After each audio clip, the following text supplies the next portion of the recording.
On a hot afternoon in August 1973, a detective broke the lock on a storage shed in South Houston, pulled the door open, and the scene immediately felt wrong. Pause. A teenager standing behind him had led him there and told him what was inside, and the detective had not fully believed him until that moment. What they found when they started digging changed the entire understanding of what had been happening in one Houston neighborhood for the previous 3 years. 27 young men, all from the same community, most of them known to each other, and the man responsible had been attending their neighbors' Easter dinners the whole time.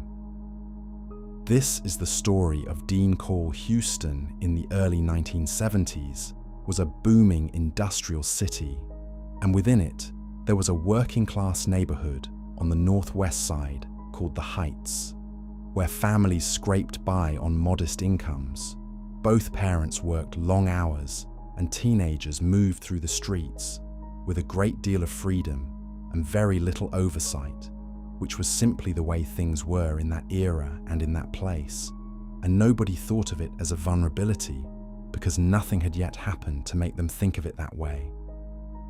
At the time, Houston police lacked a missing persons unit.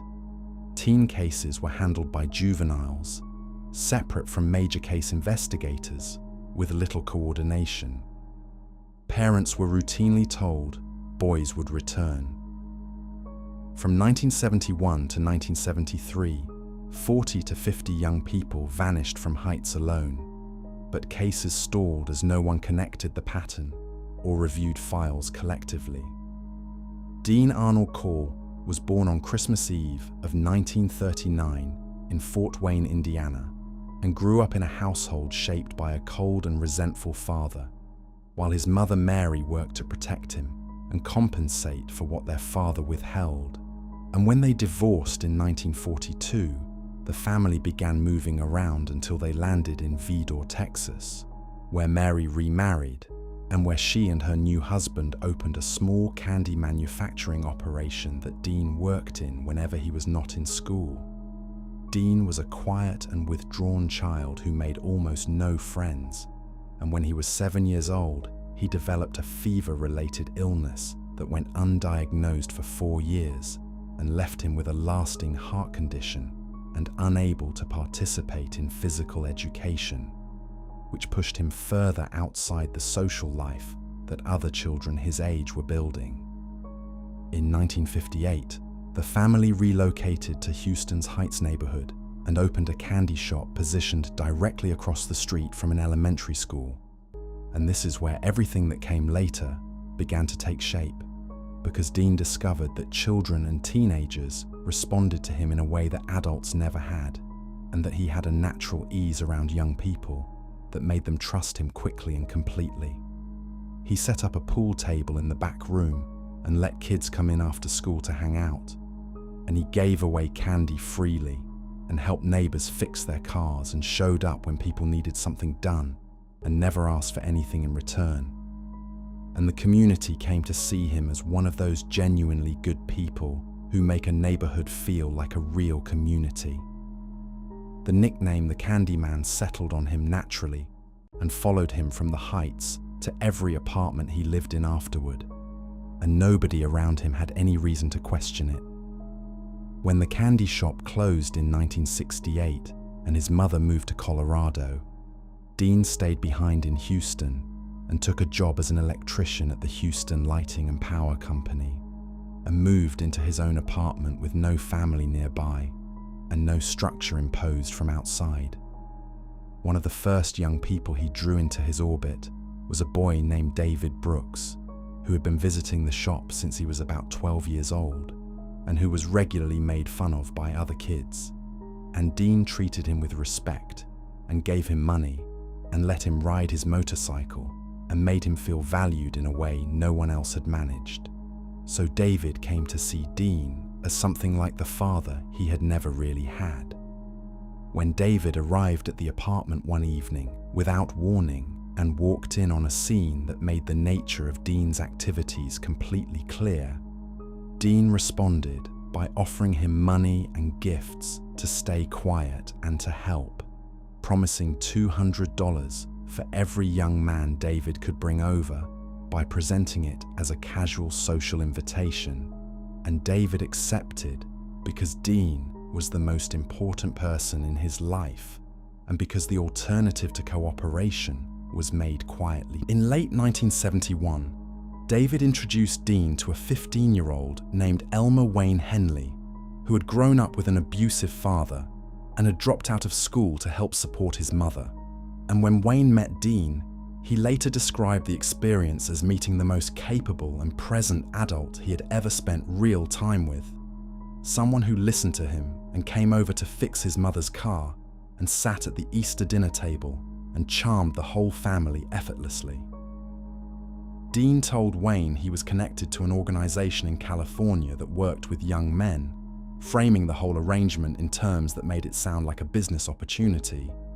And he offered Wayne the same financial deal he had given David, and Wayne accepted partly because the money was real, and partly because Dean made it very clear that Wayne's younger brothers would not be protected if Wayne ever stopped being useful.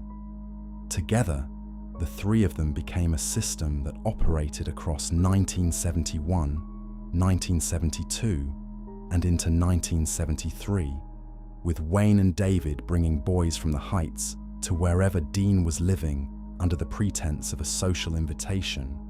And once inside, Dean would present a routine involving restraints device as a game and demonstrate how to escape while secretly keeping a key.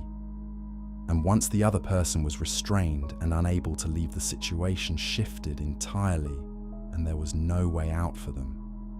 While all of this was happening, parents in the Heights were doing exactly what parents are supposed to do when a child disappears, and they were met at every turn with the same response, that teenage boys were known to run away and that their sons would probably turn up eventually.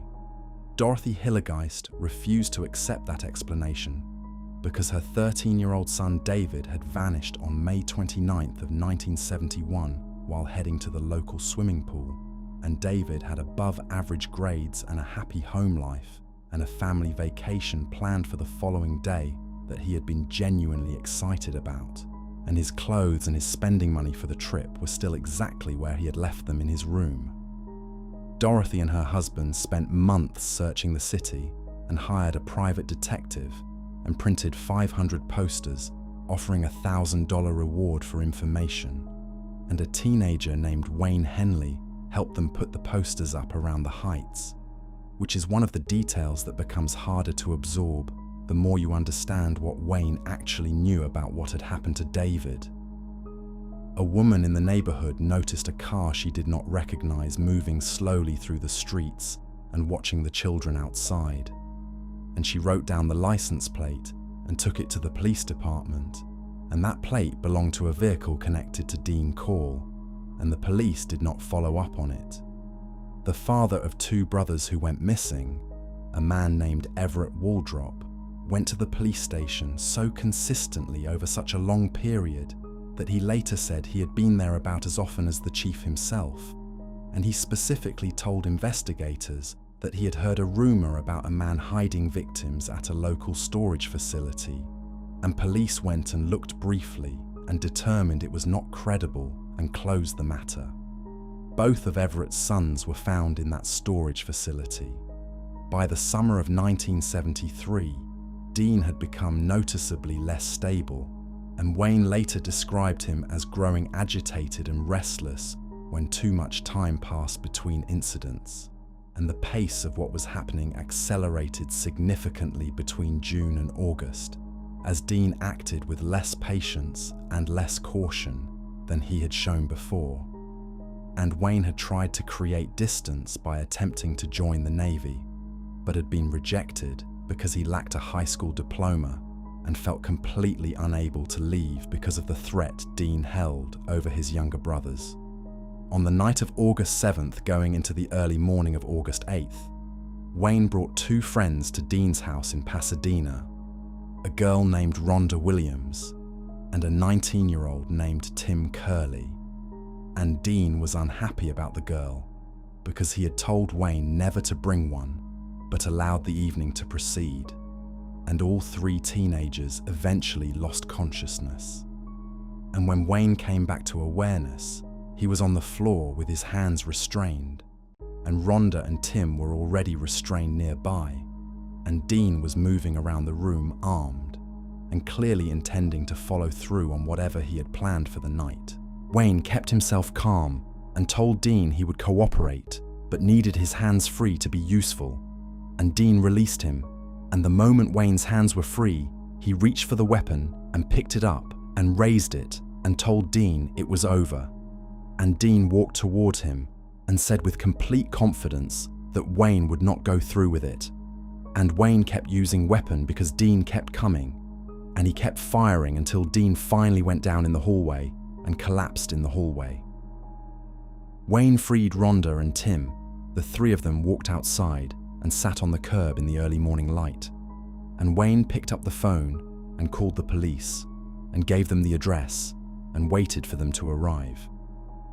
Wayne had names to support what he was saying, names that matched actual missing persons reports on file. So that afternoon, Mulliken drove Wayne to the Southwest Boat Storage Facility in South Houston, and Wayne pointed to stall number 11, and the name on the rental contract was Dean Corll. And when they got the door open and Wayne's face went pale, Mulliken understood that the boy had been telling the truth about everything. Inside the stall, the ground had been disturbed in multiple places, and there were sacks of lime stacked against the walls, and they brought in shovels and started working through the floor systematically. And the first individual was found about 6 inches down, concealed carefully. And then there was another, and then more beneath that. And by midnight on August 8th, 8 remains had been removed, and the search was not finished. The next morning, Wayne led investigators to a wooded area near Lake Sam Rayburn, about 150 miles north of Houston, where 4 more were found.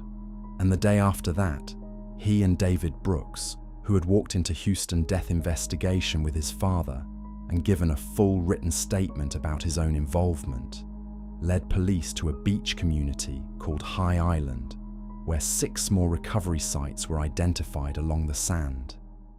The confirmed total was 27 young men, most of them from the Heights, many of them known to each other, and the process of identifying them involved dental records and personal items found near the remains, because the technology that exists today for that kind of work was not available in 1973. The news moved through the Heights on the evenings of August 8th and 9th, when local stations cut into regular programming to report what was being uncovered at the storage facility, and the shock that spread through the neighborhood was unlike anything it had experienced, because the boys being named were not strangers, but were sons and brothers and classmates and neighbors. And the realization that Dean Corll had been responsible while the whole community had trusted him and had him at their tables was almost too large to absorb all at once. Dorothy Hillergeist learned through a media report that remains were being recovered and waited for the call confirming her son David had been one of the first identified after more than 2 years of searching. And Frank Aguirre's mother Josephine, who had been lighting candles every day hoping her son would come home, received the news from a reporter and broke down completely. And the father, who had sat in the police waiting room for 8 months and been turned away every time, had to absorb the fact that both of his sons had been in that storage shed during at least some of those visits. The Houston police chief held a press conference and stated that the victims had essentially been runaways and that their parents bore some responsibility for not keeping closer track of them. And the mayor of the city supported that position publicly. And the response from the families was immediate and furious, because these were boys who had left money on their dressers for upcoming vacations and had never run away before in their lives. And the Vatican's newspaper published an editorial about what had happened, and the Soviet press ran pieces about American indifference, and the case had become international news, while local officials were still trying to explain why they had dismissed every warning they had been given. David Brooks gave his full account to Houston homicide in a flat and emotionless tone that investigators described as deeply unsettling, going through events chronologically and providing specific details about the handcuff routine and the van, and naming victims that Wayne had not yet mentioned. And he was convicted in March of 1975 and sentenced to life in prison, showing no expression while his wife wept in the gallery behind him. David Brooks died in prison in May of 2020, having served 45 years. Wayne Henley's trial was relocated to San Antonio because finding an impartial jury in Houston was considered impossible, and after a proceeding that drew sustained media attention, Wayne was convicted and sentenced on July 16th of 1974 to 6 consecutive 99-year terms, and he later won a retrial on a procedural appeal only to be convicted again in 1979 with the identical sentence, and both he and David applied for parole repeatedly over the following decades, which meant that families of the victims were periodically required to submit written statements and attend hearings and relive everything. And some of those families were still going through that process more than 40 years after losing their children. Wayne Henley remains incarcerated as of this recording. The official count of 27 has always been understood as a minimum rather than a complete number by investigators and journalists who spent the most time studying this case, because there are unexplained gaps in the timeline, and because approximately 42 boys from the years between 1968 and 1970 fit the profile of Dean's known victims closely enough that investigators flagged them as potential additional cases that may never be formally resolved. The decision to end the excavations just over a week after the first remains were found drew significant criticism because both Wayne and David had indicated there were other locations that had not yet been searched, and some who covered the case believed officials made a deliberate choice to stop digging before the number could climb any higher, and the record for the most victims associated with a single case in American history at that time stood at 25, and Dean Corll had already exceeded it. The family of one victim named Mark Scott spent decades uncertain whether the remains given to them by the medical examiner's office actually belonged to their son, and DNA testing eventually confirmed their suspicion was correct, and that the remains they had received were those of a completely different victim, and Mark's actual remains were believed to be at the High Island beach site until Hurricane Ike passed through Texas in 2008 and destroyed a significant section of that beach, and what was hidden there is believed to have been carried out to sea permanently. At least one of Dean Corll's victims remains unidentified to this day, and forensic work to restore names to those who lost them has been ongoing for years, using advances in DNA technology that were not available in 1973. Dean Corll built a trusted reputation in the Heights, which allowed him to operate unnoticed. Parents saw no reason to worry when boys went with him. He was never questioned, and most information came second-hand from 2 teenagers dealing with legal trouble, leaving the full extent of his cases unknown. Families like Homer Garcia's visited his grave for decades, while Dorothy Hilligeist was remembered as a grieving yet kind figure. Despite 27 victims, there are no memorials. Many residents don't know Corll's name, and the case faded from memory. The real lesson from Dean Corll is not about one man, but about what happens when a community's warnings are treated as inconveniences rather than evidence. Parents gave police information that could have changed the outcome for multiple boys and were sent home every single time without a single follow-up. And that pattern is not unique to this case or this era. If this story made you think differently about how systems respond when working-class families ask for help, share it with someone who needs to hear it. Understanding where institutions fail is the first step toward demanding that they fail less often.